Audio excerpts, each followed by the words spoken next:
హరిప్రియ గారు నమస్కారం అండి. నమస్తే. మనం సూర్యచంద్రుల గురించి చెప్పుకున్నాం కదండి. నవగ్రహాల్లో అసలు గ్రహాలు 7 అన్నారు కదా. అవును. ఛాయాగ్రహాలు 2 అన్నారు. 7 గ్రహాలకి అధిపతులు ఎవరంటారు? అధిపతుల గురించి వివరించండి. సూర్యుడుకి అధిపతి అగ్ని అనుకున్నాం కదా. సూర్యుడికి అధిపతి అగ్ని. అంటే ఇప్పుడు గ్రహాల దగ్గరికి వస్తున్నాము. ఇందాక ఈ 2 ప్రధాన గ్రహాలు ఏంటేంటి చేస్తాయి, ప్రకృతి మీద, మనిషి మీద, జీవకోటి మీద ఏ ప్రభావాన్ని చూపిస్తాయి అనేది మనం తెలుసుకున్నాం సూర్యచంద్రుల వల్ల. ఇప్పుడు మిగతా గ్రహాలు ఏం చేస్తాయి అంటే కనుక, చంద్రుడికి అధిపతి అంటే ఒక్కొక్క గ్రహానికి ఒక్కొక్క ఆధిపత్యాన్ని ఇచ్చారు. ఒక్కొక్క గ్రహానికి ఆధిపత్యం. సూర్యుడికి ఆధిపత్యం అగ్నిదేవుడు. చంద్రుడికి అధిపతి వరుణదేవుడు. మనకి అష్టదిక్పాలకులు అని విన్నామా మనం? 4 దిక్కులు, 4 మూలలు, మొత్తం అష్టదిక్పాలకులు 8 ఉన్నాయన్నమాట. వీటికి చంద్రుడికి అధిపతి వరుణదేవుడు. చంద్రుడికి అధిపతి. అగ్నిదేవుడు సూర్యుడికి అధిపతి. కుజుడికి అధిపతి కుమారస్వామి, స్కందుడు. మనకి కుజ దోషం ఉంది అంటే మన కుమారస్వామి అంటే పాము కదా. అవును కదా. మనం దానికే ఎందుకు చేస్తాము పరిహారాలు?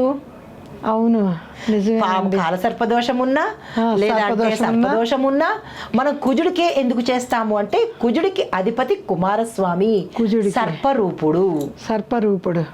అందుకనే చూడండి, చెట్టు కింద జంట నాగులు ఉన్నా కూడా పూజలు చేస్తూ ఉంటారు. రావి చెట్టు, వేప చెట్టు కలిసి ఉన్న చోట ఇట్లాగా.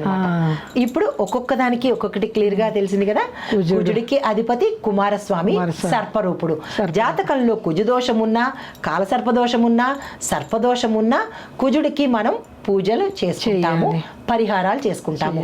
కుజుడికి డైరెక్ట్గా చేయడంతో పాటుగా సుబ్రహ్మణ్యేశ్వర స్వామికి, సర్పరూపంలో ఉన్న సుబ్రహ్మణ్యేశ్వర స్వామికి పరిహారాలు చేసుకుంటాం. సర్పరూపంలో ఉన్న సుబ్రహ్మణ్య స్వామికి చర్మ వ్యాధులు పోవాలన్నా అంటే వ్యాధుల గురించి తర్వాత కుజుడికి సంబంధించిన అధిపతులు వారి యొక్క ప్రక్రియలు చెప్తాను. అది తర్వాత బుధుడికి అధిపతి విష్ణువు, స్థితికారకుడు విష్ణువు. బుధ గ్రహానికి అధిపతి శ్రీ మహావిష్ణువు. బుధుడు దేనికి స్థితికారకుడు అంటే ఏంటి? ధనము. పైసానే పరమాత్మ అంటారు, అందుకనే కామాలు. అవును. అయితే చాలా మంది గొప్పవాళ్ళుగా ఉన్నారు అంటే మనం అర్థం చేసుకోవచ్చు. వాళ్ళంతా హైఫైగా ఉన్నారు, వాళ్ళంతా డబ్బులు గల వాళ్ళు, సంపన్నులు అంటే వాళ్ళకి బుధుడు ఎక్కువగా పరిపాలన చేస్తున్నాడు అని మనం అర్థం చేసుకోవాలన్నమాట. ఎప్పుడైతే బుధుడు అధిపతిగా ఉన్నాడో, బుధుడు యొక్క ఇన్ఫ్లుయెన్స్ ప్రతి మనిషిలో అంటే ఏ జాతకంలో ఎక్కువగా ఉంటుందో వాళ్ళు సంపన్నులు అవుతారు. బుధుడికి అధిపతి విష్ణుమూర్తి కదా. విష్ణుమూర్తి సంపద కారకుడు. అవునండి. అదే లక్ష్మీదేవి ఉంది ఆయన దగ్గర, అందుకే ఆయన బుధుడికి అధిపతి. ప్రపంచ బ్యాంకే ఆయన దగ్గర ఉంది. ఇంకేంటండి, వరల్డ్ బ్యాంక్ అన్నమాట. అయితే తర్వాత గురువుకి అధిపతి, గురుగ్రహానికి అధిపతి ఇంద్రుడు. తర్వాత శుక్రుడికి అధిపతి శచీదేవి. దాంపత్యానికి గురువు శుక్రులకి ఇంద్రుడు, శచీదేవి. ఇంద్రుడి భార్య శచీదేవి. గురుగ్రహానికి బుద్ధిని ఇస్తాడు, తేజస్సుని ఇస్తాడు, తెలివితేటల్ని ఇస్తాడు, వాక్కుని ఇస్తాడు, గురుగ్రహ ఆధిపత్యాన్ని ఇస్తాడు. మరి ఆ దేవతలందరికీ అధిపతి ఎవరు? రాజు ఇంద్రుడు కదా. ఆధిపత్యం రావాలి అంటే, రూలింగ్ చెయ్యగల కెపాసిటీ ఎవరికి ఉంటుందో వాళ్ళకు గురువు యొక్క అనుగ్రహం ఎక్కువ ఉంటుంది. గురుగ్రహం అనుగ్రహం ఉంటే లీడర్ అవుతారు. అంటే ఒక పెద్ద కంపెనీలకు కానీ, లేదంటే మనం ఉన్న స్థితికి మనం ఎంత స్థితిలో ఉంటే దానికి అధిపతి అవుతాం. అంతేగాని పిఎం సీఎం అయిపోవాలని కాదు. మనం ఉన్న చోట మనం అధిపతి. అంటే ఆధిపత్యాన్ని ఇచ్చేవాడు గురుడు. దాంపత్యాన్ని ఇచ్చేది శచీదేవి, శుక్రుడుకి అధిపతి శచీదేవి. శుక్రుడికి అధిపతి శచీదేవి. ఆవిడ ఏంటి ఇస్తుందంటే అన్యోన్యమైన దాంపత్యం ఇస్తుంది. అన్యోన్యమైన దాంపత్యం ఇస్తుంది. శుక్రగ్రహం బాగా అనుకూలంగా ఉంది అంటే ఇంక తిరగలేదు. ఒక వ్యక్తి జాతకంలో శుక్రుడు అది ఉచ్చ స్థితిలో ఉన్నాడు అంటే వాళ్ళ దాంపత్యం అన్యోన్యంగా ఉన్నట్టే. అంటే దాంపత్యాన్ని ఇచ్చే ఆవిడ శచీదేవి. శుక్రగ్రహానికి అధిపతి శచీదేవి.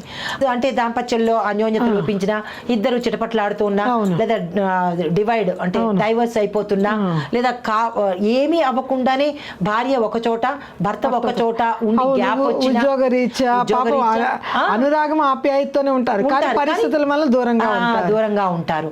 అంటే శుక్రగ్రహం నీచ స్థితిలో ఉంటే దంపతులు విడిపోవడం ఇన్ ద సెన్స్ పూర్తిగా విడిపోవడం అవ్వచ్చు, విడివిడిగా ఉండే అవకాశమైనా రావచ్చు, కలిసి ఉండే అవకాశము తక్కువ. శుక్రగ్రహం నీచ స్థితిలో ఉంటే అలాంటివి జరుగుతుంది. అన్యోన్యత లోపించడం అన్నమాట, దగ్గర ఉండలేని స్థితి రావడము.